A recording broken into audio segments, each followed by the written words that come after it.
A palavra paternidade tem movido o meu coração esses dias, de nós reconhecermos quão precioso é o nosso Deus, o quão Pai bondoso é o nosso Deus para conosco. E isso tem me motivado a eu continuar a esse tema, trazendo aqui para nós, falarmos paternidade, para que você, querendo ou não, meu irmão, você precisa sair da sua casa, você precisa vir à casa do Senhor, servir a casa do Senhor, mas ir embora de que forma? Sabendo que Deus te ama, sabendo que Deus Ele nos ama. Nós vivemos em um mundo em que as pessoas não estão nem aí. As pessoas estão brigando pai contra filhos, filhos contra pais. Vocês viram há 2 dias atrás, um jovem pegou um revólver da escola, foi lá e matou alguns amigos dele na sala de aula. O amor de muitos estão se esfriando. E no meio desse caos, no meio dessas guerras, no meio desse mundo tão complicado que está fora, existe uma palavra de Deus que é: Deus ama cada um de nós. Deus ama cada filho que Ele tem, independentemente, meu irmão, da forma como você estejamos fazendo ou vivendo lá fora.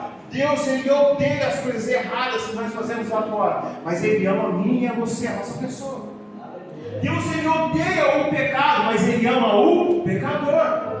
Através de Cristo Jesus, Ele entrega o Filho dele para quê? Provando: eu amo você. Apesar de você errar, apesar de nós pecarmos, apesar de nós falharmos, Deus entrega um único Filho por amor de cada um de nós.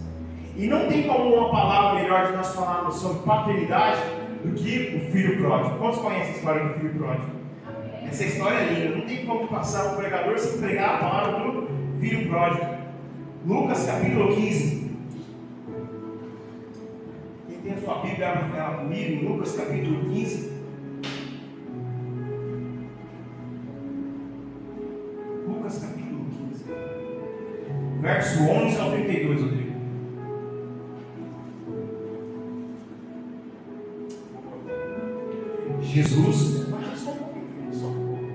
Jesus continuou: um homem tinha 2 filhos, diz comigo, 2 filhos. 12. O mais novo disse a seu pai: pai, quero a parte da minha herança. Assim ele repartiu a sua propriedade entre eles. Não muito tempo depois, o filho mais novo reuniu tudo o que ele tinha e foi para uma região distante. E lá desperdiçou os seus bens vivendo irresponsavelmente. 14.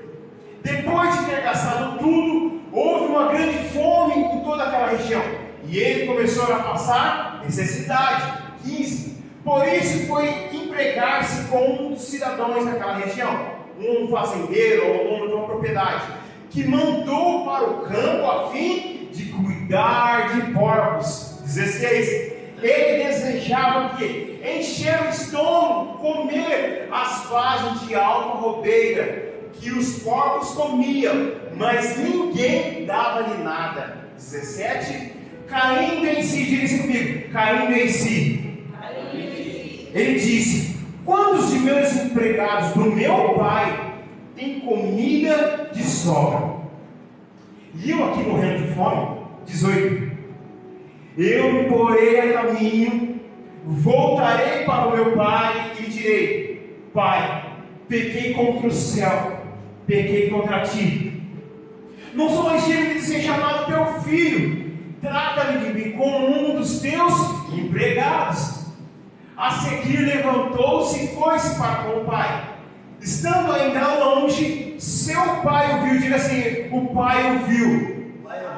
E encheu de compaixão, correu para o filho, abraçou-o e o beijou. O filho lhe disse: pai, pequei contra o céu e contra ti, não sou mais digno de ser chamado o teu filho. Mas o pai disse aos seus servos: depressa, tragam-me a melhor roupa e vistam ele, coloquem um anel em seu dedo e calçam os seus pés. Tragam um novilho gordo, magro, vamos fazer uma festa e alegrar-nos. 24.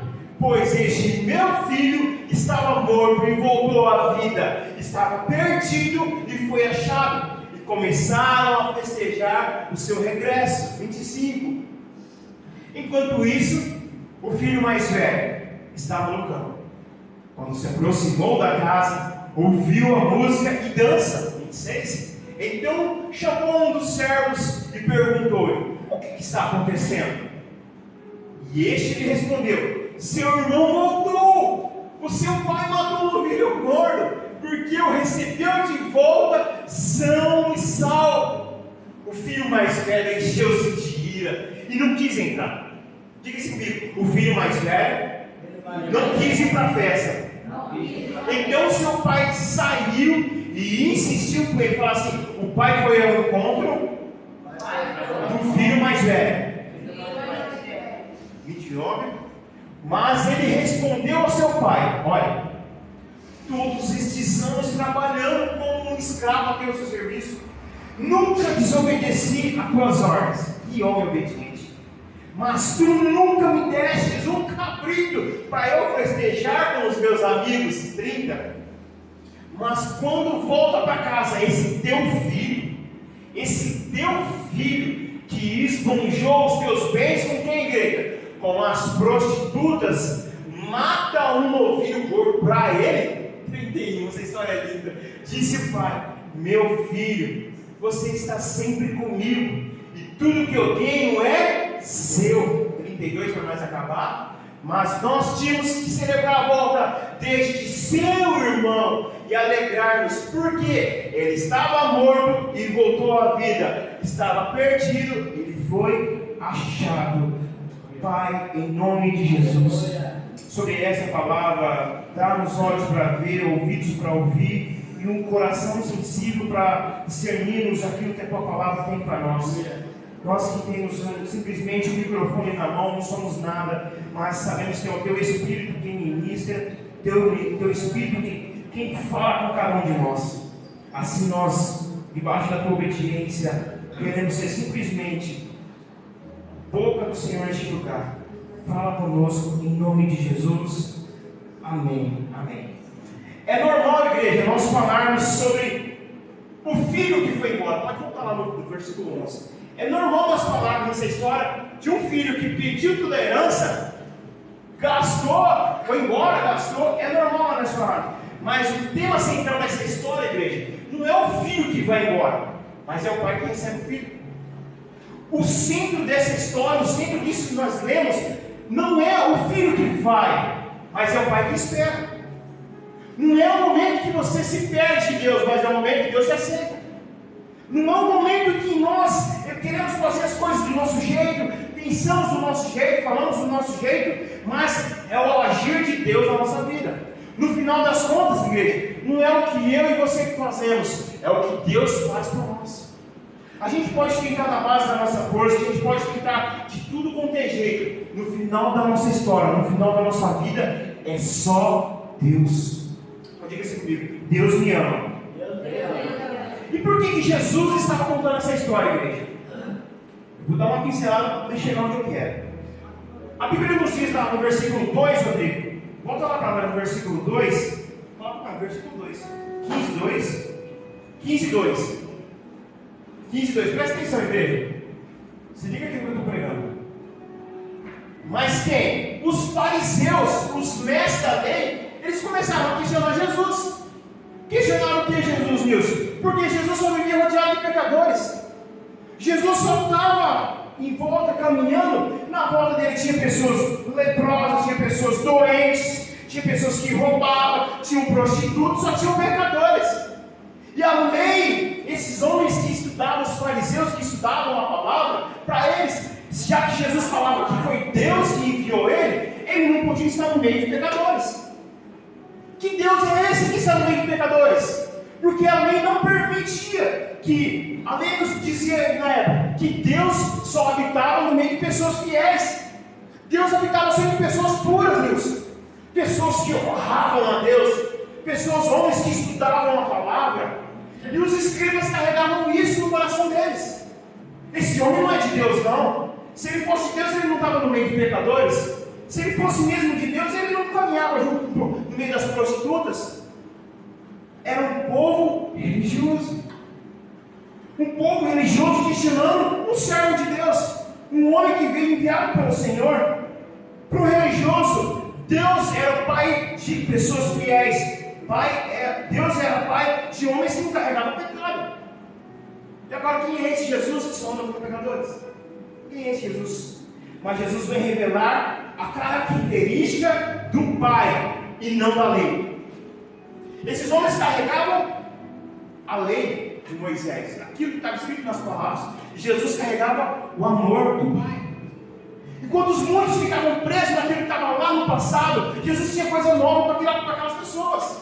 Jesus queria trazer algo novo, Jesus queria trazer uma palavra nova, um projeto novo. E esses homens, os fariseus, homens que não estavam nem aí, o que estava acontecendo, estavam presos no seu passado. E o Filho de Deus escancarado na vida deles, e eles presos ainda na lei. É por isso que há esse julgamento a Jesus. Quem que é este homem? Quem que é este homem que está sentado com pecadores? Mas aí Jesus vai contar uma primeira história, igreja. Vai lá no 3, igreja, para mim. Então Jesus começou a contar, vendo que eles estavam presos na lei, vendo que eles estavam entendendo que Jesus era o Filho de Deus, a palavra nos diz aqui. Então Jesus lhe contou essa parábola. Claro, vamos andar, vamos. Qual de vocês, possuindo 100 ovelhas, e perdendo uma, não deixa as 99 no campo e vai atrás da ovelha perdida para encontrar? Jesus olha assim: qual de vocês, se tivesse 100 ovelhas, e uma fosse embora, o que você faria? Vai no 4 comigo. Sim. E quando você encontra, você não vai ficar alegre e você não vai colocar nos seus ombros? Então Jesus olha para esse povo e fala assim: se você tiver 100 ovelhas e você perder, o que você vai fazer com as 99? Você vai largar e elas não vai buscar? Aí ele fala: mas assim é Deus que se alegra com o filho que se perde. Assim é Deus que se fica, assim é o Pai também que tem prazer em recuperar uma ovelha perdida. Eu achei tão interessante que em 2015, nessa guerra que está tendo lá em Israel, em 2015, se eu não me engano, Israel, olha para vocês terem noção do que é bíblico aquilo que está acontecendo. Israel trocou um sargento do exército, um comandante do exército, por 1000 pessoas de Gaza. A troca de 1 por 1000, meu irmão. Porque Deus tem prazer numa ovelha. Para aquele povo, eles entendem o quê? O quão precioso é ele e você para Deus. Às vezes nós sentimos: Deus não me ama, Deus não me quer, os irmãos não se importam comigo, ninguém me liga, ninguém faz isso, ninguém faz nada por mim. Mas deixa eu dizer para você: talvez eu não sei como você está, mas Deus sabe como você está. E o mais importante não é o que eu penso, que o pastor pensa, o que nós podemos fazer. O importante é o que Deus pode fazer por você e pela sua casa. Posso ouvir um glória a Deus aqui? É o que Deus tem para nós, igreja. Como eu disse, as pessoas não veem, o homem não vê, mas Deus sabe onde você está. Diga assim: Deus sabe onde eu estou. E aí Jesus vai contar uma outra história. Eu vou pedir para você colocar uma mulher perguntar. Ele vai falar de uma mulher que tinha uma dracma. Essa dracma, Ruth, ela tinha um valor muito grande. E a Bíblia vai dizer que Jesus fala assim: e essa mulher, sou eu, ela perde dentro da sua casa. Ela perdeu a dracma. E aí o que diz? Que ela começa a revirar a casa, Nilson, até encontrar aquilo que ela perdeu. Aí a Bíblia vai nos dizer que quando ela encontra essa dracma, ela fala o quê? Achei o meu secador que estava perdido. Achei a minha maquiagem que estava perdida. Porque isso é coisa de mulher. Perder algo de valor, e quando se encontra, é coisa de mulher. Ei, amiga, eu encontrei aquilo que estava perdido. E Jesus traz isso nessa história. Ela chama as amigas para comemorar aquilo que estava perdido. Deixa eu dizer algo para você, igreja. Deus colocou forte no meu coração. Quantas vezes de nós não estamos perdidos dentro das nossas casas? Quantas vezes de nós se comparamos com essa mulher que perdeu a dracma? Nós somos essa dracma que perdeu. Às vezes nós, por mais que nós viemos na igreja, viemos às quartas, viemos aos domingos, mas talvez nos outros dias nós estamos perdidos dentro das nossas casas, perdidos atrás dos nossos smartphones, perdido muitas vezes, marido e mulher, filhos estão na mesma casa, mas não conseguem se encontrar um com o outro dentro de casa. Mas eu vim dizer algo para você: você pode até estar perdido dentro da sua casa, mas Deus é possível revirar a tua casa para encontrar você. Deus vai revirar o sofá da tua cama e vai te achar. Deus vai revirar aquele seu celular e vai encontrar você dentro daquele seu celular. Deus vai fazer de tudo, o Pai vai fazer de tudo para encontrar o Filho. E esses homens estão ouvindo essa história de Jesus, eles estão só ouvindo. Aí Jesus vai contar a terceira história que está lá no versículo 11. E imagina a cena, igreja. O povo que passou a vida inteira só estudando a palavra. O povo que só se dedicava às leis de Moisés.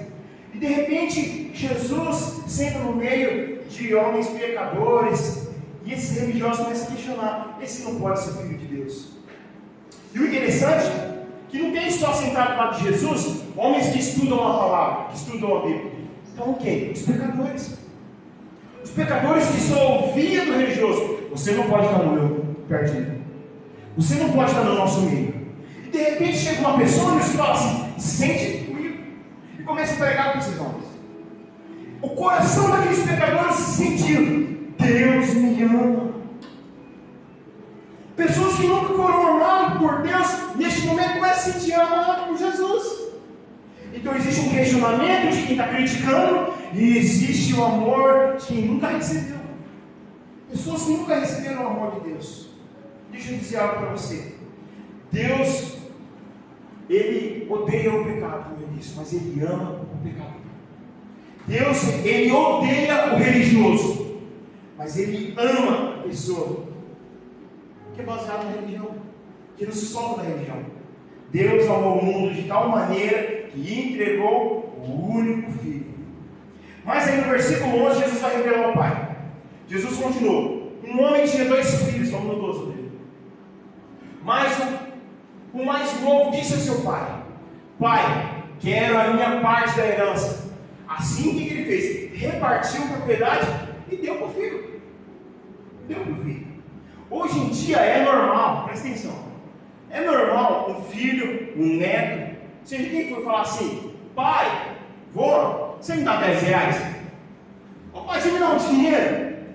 Ô pai, eu queria comprar um doce, você não me dá? Ô vô, eu queria isso aqui, você não me dá? Dou, filho, porque a mão no bolso dele, assim? Ó, vô e vó não segura no bolso não. Vó, pai, me dá, eu quero comprar isso. Ó, a gente não leva para os nossos filhos. Por mais que seja difícil, você fala: eu preciso fazer isso pelo meu filho. Só que para o judeu nessa época, um filho pedir dinheiro não era normal. Para um judeu nessa época, o filho chega e fala: pai, eu quero dinheiro. Não existia isso. Como não existia na época de vocês mais velhos. É isso. Era o que? Era trabalhar. Trabalhar, às vezes você não pegava o meu salário. Ela me falou lá para mim que ela trabalhava no mercado e muitas vezes ela não pegava o meu salário dela. Era o pai dela que pegava. E ela não é tão pegada de vocês. A minha esposa disse isso.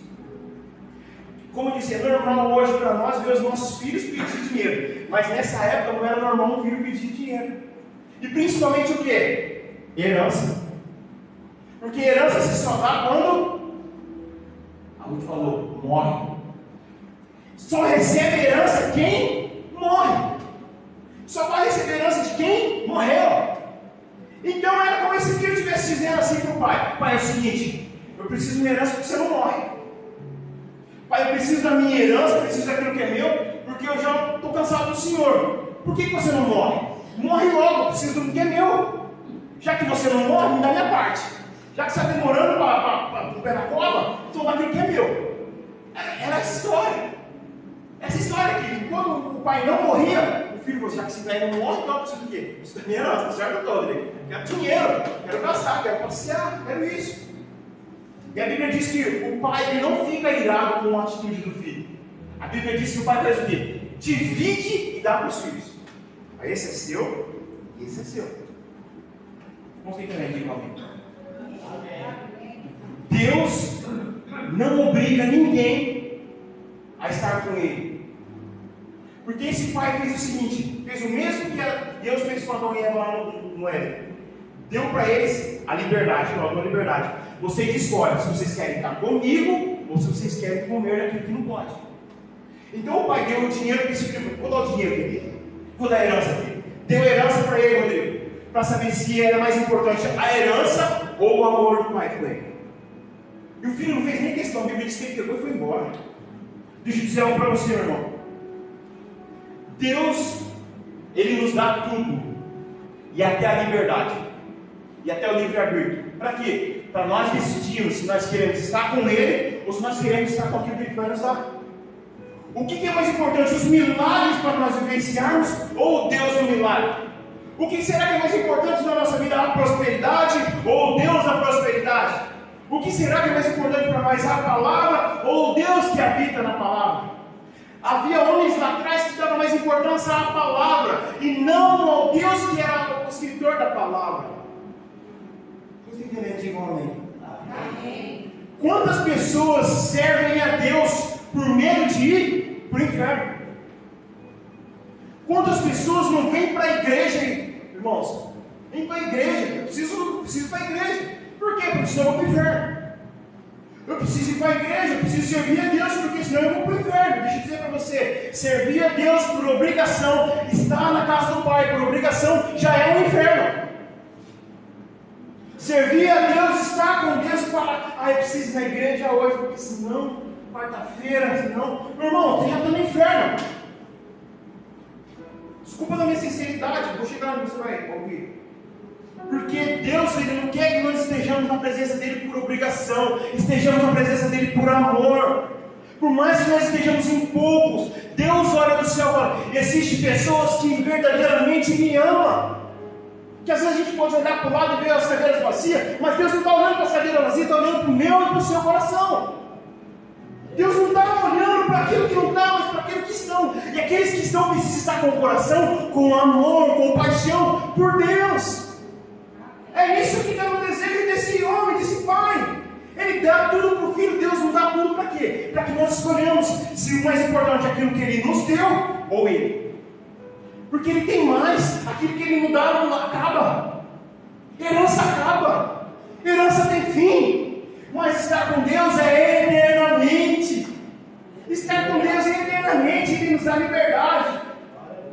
Você estar com Deus é porque você verdadeiramente precisa amá-lo e não com medo de ir para o inferno, e não medo do diabo.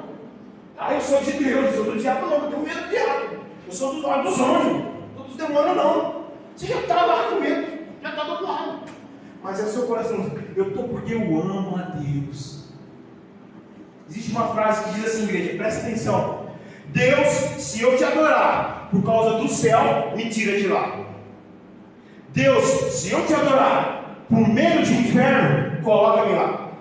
Mas Deus, se eu te adorar por amor ao Senhor, permita eu estar lá. Vou dizer de novo, só para você guardar. Deus, se eu te adorar para poder estar no céu, tira-me de lá. Deus, se eu te adorar por medo do inferno, joga-me lá.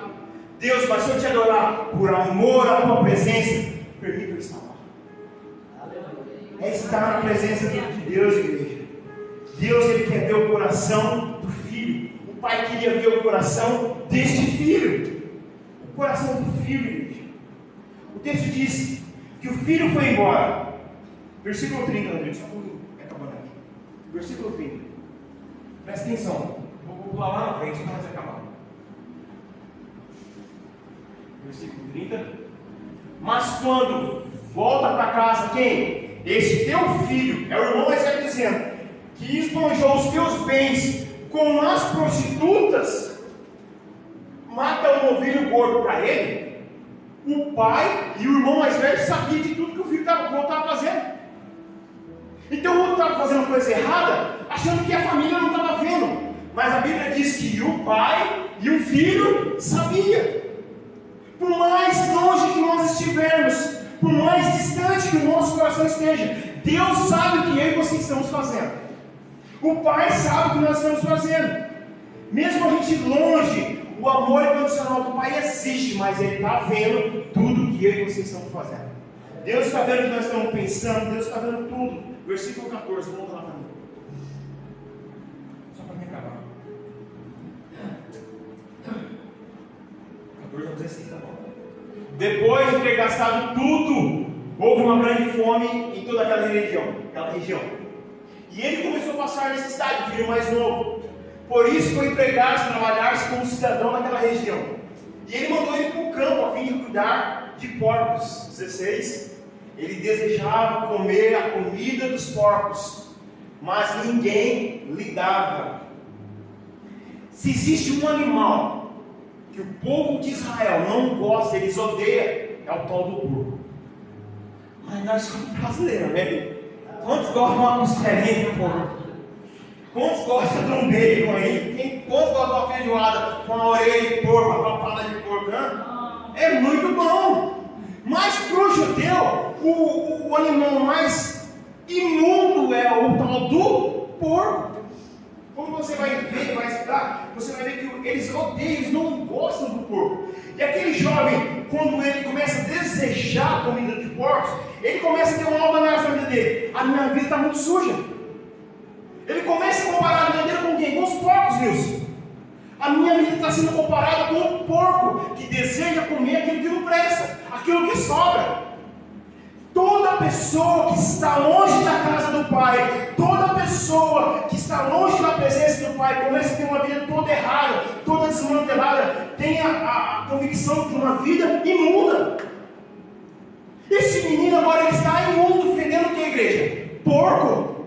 Eu lembro quando eu criava porco, chegava em casa, sangue de Jesus sem poder. Quando eu chegava em casa nisso, você podia lavar um porco, você pode lavar a mão, pode passar vinagre, ensinar vinagre com sal, pode passar o que for, Rodrigo. Não tem jeito, cara. Quando você chega perto da pessoa que fala, você está mexendo com porco? É um fedor que não sai, branquinha no nariz. Você pode estar longe, pessoal. Se passar um caminhão aí e cair bosta de porco, ele tem que ir de medo. Quantas vezes nós já lavamos essa avenida aqui porque cai bosta de porco, o povo fica bravo. Porque o fedor é desagradável, incomoda.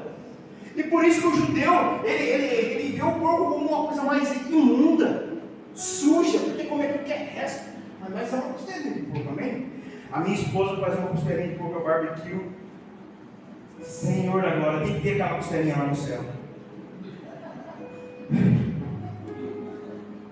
Todo ser humano longe da presença de Deus é comparado com uma vida imunda.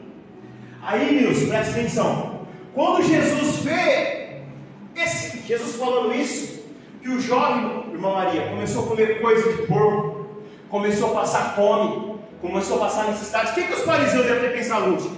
É isso mesmo. Quem está longe da casa do Pai tem que passar necessidade. É isso mesmo. Quem está longe do Pai, fazendo coisa errada, pecando, fazendo besteira, tem que pagar por o que faz. É isso que a sociedade diz ou não? E é isso que a igreja muitas vezes diz ou não? Está desviado. Está desviado, está fazendo coisa errada. Rodrigo, não, está fazendo coisa errada lá, Rodrigo.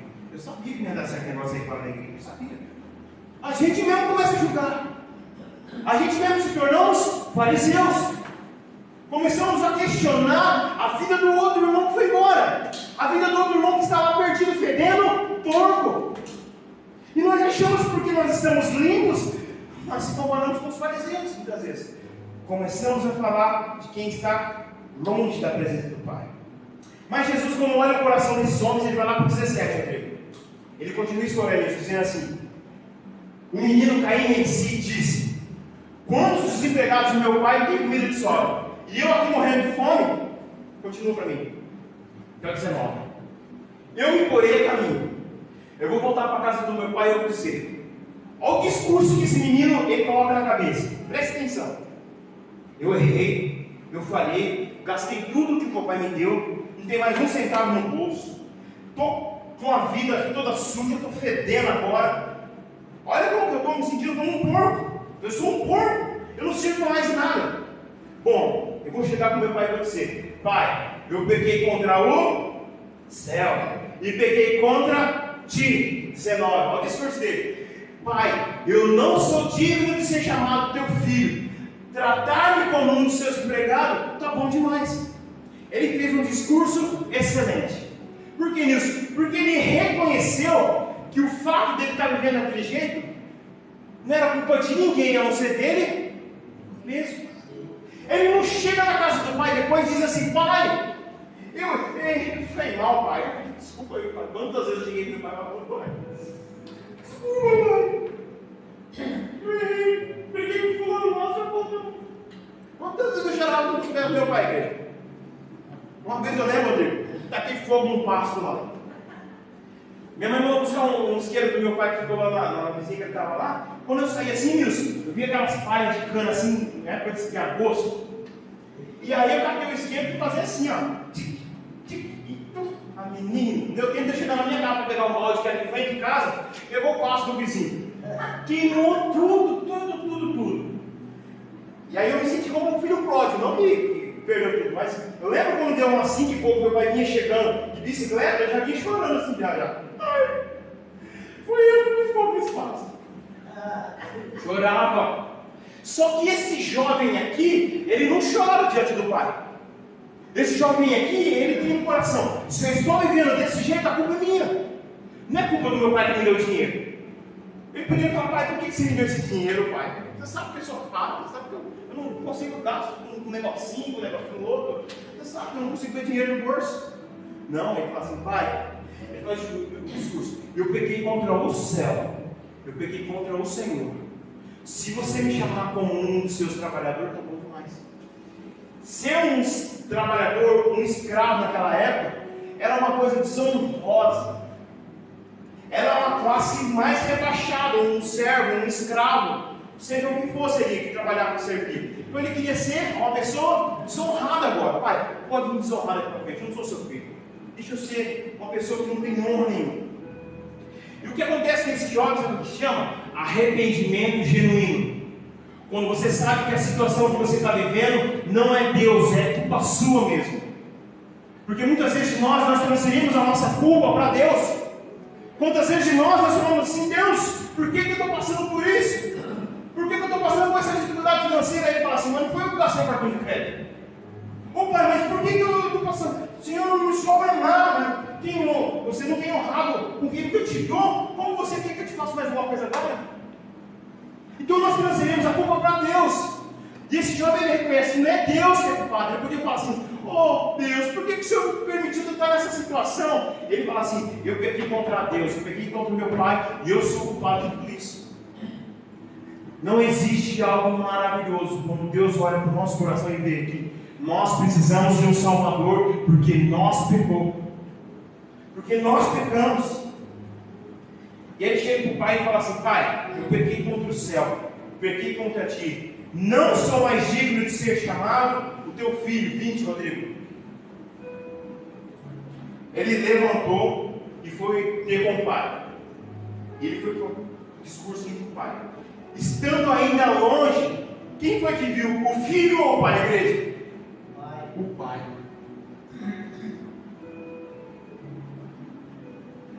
Veio com compaixão. E o que o pai fez? Correu ao encontro do filho. O pai viu só a silhueta do filho. Ele não precisa nem ter visto o rosto. Ele falou assim, é o meu filho. A Bíblia diz que ele começa a correr. Entenda uma coisa, eu vendo esse negócio de guerra eu fico doido.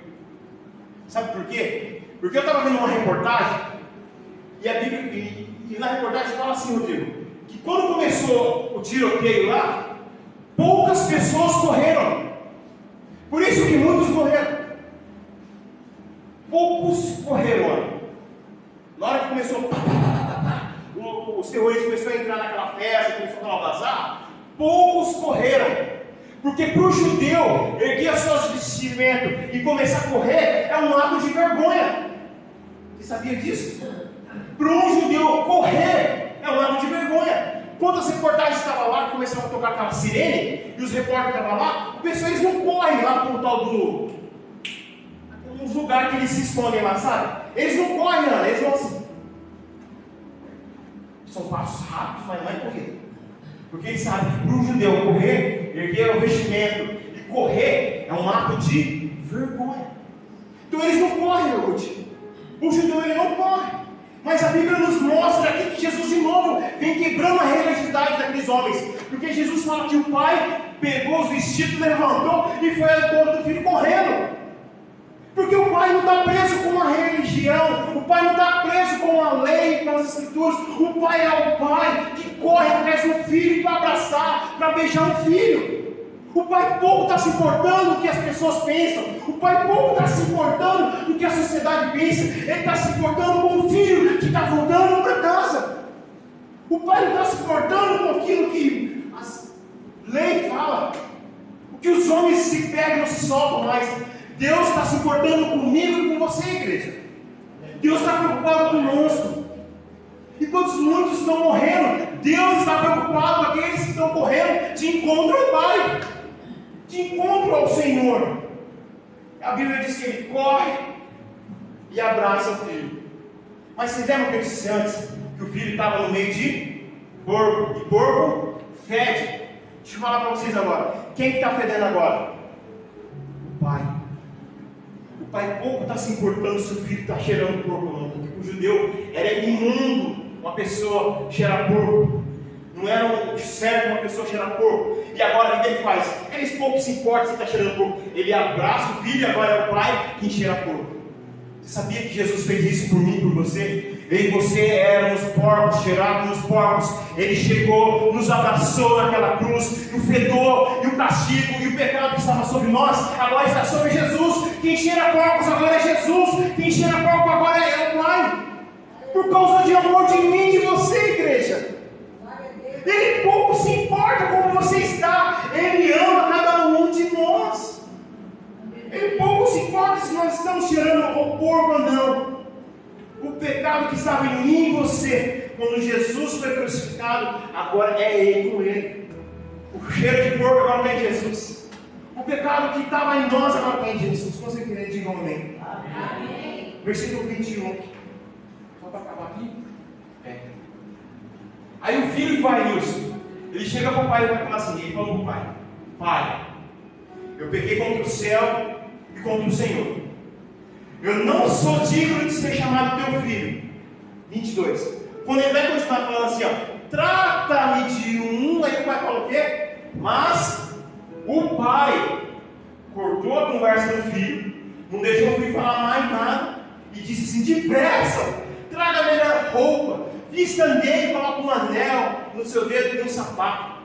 Deixa eu falar algo para você aqui. Enquanto ele vinha para a casa do pai, com o decreto de sentença, eu pequei, eu falei, meu pai não vai me chamar mais de filho, vai me chamar de servo. Deixa eu falar para você. No final da nossa história, é Deus que vai nos julgar. No final da nossa vida, igreja, não é o que você quer dar o discurso para Deus. Senhor, se eu estou aqui, é porque eu merecia. Senhor, por que eu não vou entrar no céu? Nós não vamos justificar para Deus. É Deus que vai falar. Dá uma roupa nova para ele, coloca uma roupa digna, coloca um anel, coloca um sapato, porque esse meu filho voltou para casa. Então a sentença que dá aqui não é o filho, é o pai. No final da nossa história, da nossa vida, é só Deus, igreja. É só Deus que vai dar o final do decreto da nossa história. Eu não sou digno de ser chamado teu filho. Aí o pai corta ele e fala: você merece não ser um servo, você merece festa. Você merece um churrasco. Porque para mim você já estava morto e agora você está vivo. Para mim você estava perdido e você voltou para casa. Para Deus o que mais importa não é o nosso discurso, é a nossa atitude. É a nossa atitude, gente. Às vezes a gente pode falar o que for para Deus. Deus, não vou fazer mais isso não. Deus, olha, eu vou ler a Bíblia agora, inteirinha agora. Deus, eu vou orar. Deus não quer saber, ele conhece o teu coração, ele quer saber se você vai honrar mesmo o que você está falando, o que você está pensando. Então Deus quer ver em nós a nossa atitude, a atitude de filho. 29 ao 31, pula essa parte aí. 29. Agora é para acabar de verdade, tá bom? Mas ele respondeu ao pai. Começaram a fazer a festa. Começaram a se alegrar. Aí, igreja, existe nessa história quem? O filho mais velho, o que ficou em casa. A Bíblia diz no início lá que eram dois filhos, um que pegou a parte e foi embora e gastou, e o outro que ficou com o pai. Aí quando ele chega, ele fala assim: mas o que está acontecendo em casa? Meu pai estava chorando até ontem, até de manhã cedo ele estava chorando. Meu pai não sai daquela área lá sentado vendo se meu irmão volta. Aquilo ali já gastou tudo que tinha com as mulheres. Aquilo ali está perdido no mundo. Eu não sei o que meu pai fica sentado na área de casa. Esse meu irmão, não vai guardar não. Ó, tem que pagar pelo que está fazendo mesmo. Era o coração desse irmão. E aí quando ele viu tudo isso, aí a Bíblia diz assim, que ele pergunta para um dos servos assim: o que está acontecendo em casa? Aí eu falo, você está tendo festa porque teu irmão bordou, teu pai está feliz. Seu pai está feliz. Aí eu falo, mas não pode um negócio desse. Aí a Bíblia diz que ele não vai na festa, ele não entra. Mas a Bíblia diz que o pai, ao ver que o filho mais velho eles não estava na festa, a Bíblia fala que o pai foi ao encontro do filho mais velho. Não é o filho mais velho que vai, de novo é o pai que vai ao encontro de um filho. E quando ele chega no encontro do filho, você não vai festejar porque o seu irmão estava morto. Aí olha o que ele disse: olha, todos esses anos eu tenho trabalhado aqui nessa casa, nessa propriedade, como um escravo, fazendo todo o serviço. Eu nunca desobedeci o Senhor. Eu não falto um culto na igreja. Eu leio a palavra todo dia. Eu dobro os meus joelhos. Eu oro em línguas, arabassura e canta na paz. Mas você nunca me deu um cabrito. Você entendendo? Diga amém. Amém. Mas você nunca me deu um cabrito para eu festejar com os meus amigos. 30. Mas quando voltar para casa, esse teu filho. Eu lembro quando às vezes nós estávamos em casa assim, aí eu falo assim, a Débora começa a aprontar, aí eu falo assim para ela assim, olha o que a tua filha está fazendo. Aí quando às vezes é o contrário, ela fala assim, vai lá ver o que a tua filha fez. Não é a nossa filha, vai lá ver o que a tua filha está fazendo. Então é um exemplo que eu estou dando, tipo assim, é seu, não é meu. Então esse irmão mais velho está falando assim, ele é teu filho, e não é nada disso. Presta atenção. Mas aí o pai vai dizer assim, ó, vai lá no 31. Meu filho, você está sempre aqui comigo, tudo que eu tenho é seu. 32, ai que lindo. Mas nós tínhamos que celebrar a volta desse seu irmão. Então presta atenção que o filho lá diz assim, esse teu filho. E o pai disse, esse teu irmão. É um falando assim, não é nada meu, o outro falando assim, o que é meu é seu. O que é de Deus é meu e seu. Tudo que pertence ao Senhor, a nossa casa pertence ao Senhor, os nossos filhos pertencem ao Senhor. Então Ele está dizendo assim, o que é meu é seu. Por isso nós precisamos celebrar a igreja. Porque Deus está falando assim, tudo que eu tenho, eu dou para você. E o filho falava assim, não é nada meu, é só Deus só.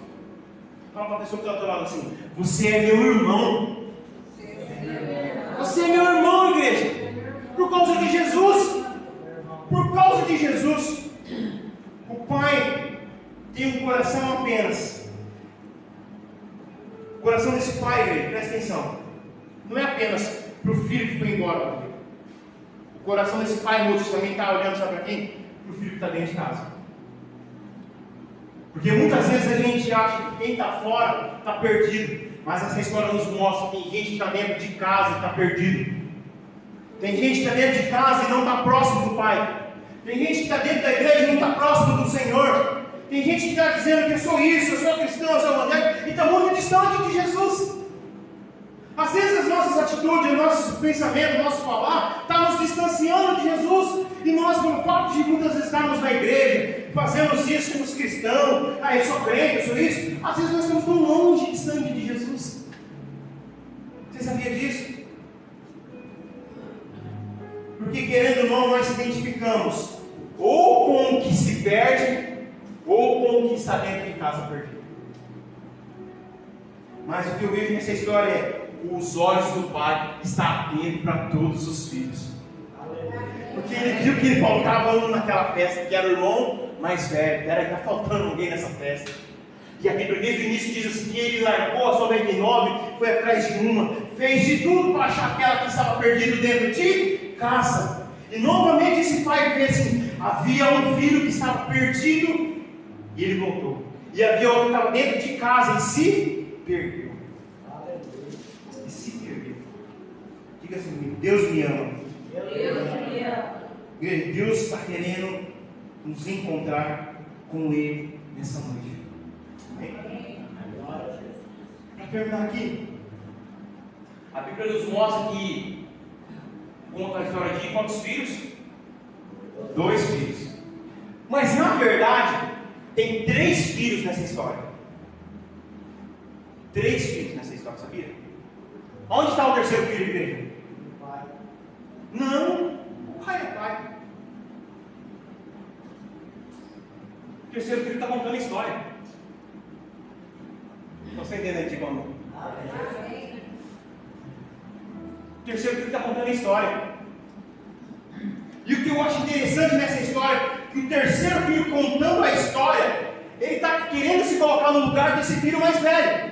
Porque, Ruth, se esse filho mais velho, se ele tivesse amor verdadeiro pelo seu pai, e não pela sua herança, e não por aquilo que ele tinha, Ruth, sabe o que ele fazia? Tudo aquilo que ele tinha, ele gastaria nisso, para buscar o irmão mais novo e ver o pai feliz. Tudo que aquele jovem, esse jovem que possuía, ele gastava tudo para fazer o quê? Para ir buscar o irmão mais novo, para poder ver só o sorriso do pai. Mas não foi isso que Jesus fez. Para ver o sorriso de Deus, eu e você perdido, Ele dá a vida, Ele dá-nos tudo aquilo que Ele tem, para ver o sorriso do Pai. Então é o terceiro irmão que está contando a história, ele dizendo: eu faria de tudo para poder ver o sorriso escancarado no meu pai. E para fazer isso, o que ele aconteceu? O que ele fez? Ele morreu numa cruz. Com certeza, irmão. Amém. Foi exatamente isso que Jesus fez. Igreja, eu tenho a minha menina ali, vocês têm um filho de vocês, neto de vocês. Eu não consigo 1 minuto viver sem aquela menina. Tenho certeza que a mãe dela, tenho certeza que o Rodrigo, com os filhos dele, o Nilson, todos, a gente não consegue viver 1 minuto sem os nossos filhos. Porque existe o amor do Pai em nós. Existe amor paterno em nós. Se existe amor paterno, a gente tem que fazer o melhor para os nossos filhos. Imagina o que Deus quer fazer por mim e por você, igreja. Não é simplesmente hoje o fato de ter entregue Jesus, mas o que Ele quer continuar fazendo. E muitas vezes nós ainda mesmo sabendo que Ele nos ama, a gente continua perdendo lá fora, ou a gente continua se perdendo aqui dentro. Mas deixa eu dizer algo para você. Deus não está se importando com o que você está fazendo, Deus está se importando com você. Eu falo para as pessoas que estão do teu lado com todo amor, assim: Deus se importa com você. Fala assim: Deus te vê. Você pode ficar de pé, quero terminar, já está tarde, já é 10h10 já. 10h10 agora.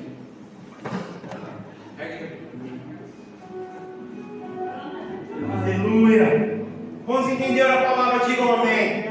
Então diga assim: o Pai me ama. Diga: Deus me ama.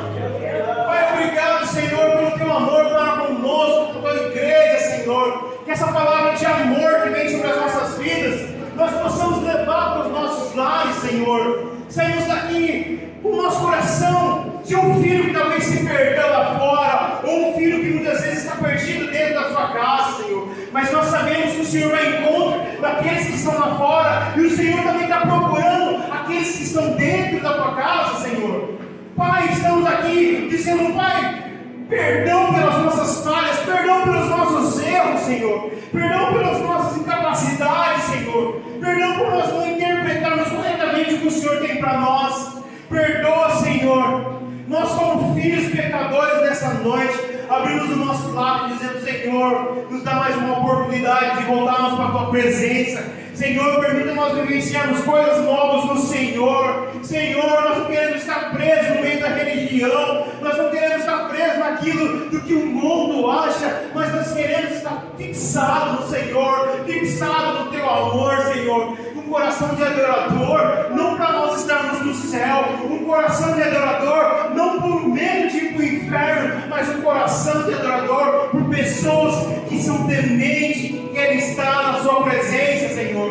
Em nome de Jesus, ouve, Senhor, cada pedido de oração nessa noite, com um cheiro suave, subi diante do teu trono, respondendo com línguas de fogo, Senhor, trazendo milagres, Senhor, trazendo provisão, Senhor, trazendo, Senhor, tudo aquilo que essa casa, que essa família tudo precisa, do amor do Pai, da presença de um Pai. Muitas vezes nós somos tão carentes de um Pai terreno, talvez o coração de um filho que foi judiado pelo pai, que foi maltratado pelo pai. Mas deixa eu dizer para você, existe um Pai Celestial que nos ama e que tem muito para fazer por nós, que Ele dá vida, Ele tem capacidade de pegar o único filho dele para dar em troca dos filhos mais novos. Jesus, obrigado, Jesus, pelo teu amor. Obrigado, Jesus, pelo teu sacrifício. Obrigado, Jesus, por abandonar tudo, largar tudo, por amor de cada um de nós, Senhor. Mas nós cremos, um dia nós vamos estar nessa festa, Senhor. Nós seremos os filhos mais novos que vão chegar nessa festa. Vai ter novilhos cevados, Senhor. Vai ter vestes novas, Senhor. Vai ter anel nos nossos dedos, Senhor. Por filhos que estão chegando de volta à casa do Pai. Em nome de Jesus, Pai. Nós te agradecemos nessa noite aí, a igreja diz amém, amém. Diga assim comigo: meu Deus, muito obrigado por essa noite. Pai, eu tenho certeza que eu volto para minha casa com o coração cheio da tua palavra e do teu amor comigo e pela minha casa. Diga assim: Jesus, obrigado pelo teu sacrifício, por me resgatar e por me levar de volta para os braços do Pai. Você pode aplaudir o Senhor, diga obrigado, Jesus. Deus abençoe cada um de vocês. Essa palavra fica no seu coração. Domingo às 19 horas, o nosso culto da família. Deus abençoe cada um de vocês, amém? Dá um abraço para essa pessoa que está do teu lado e diga: Deus te abençoe em nome do Senhor Jesus.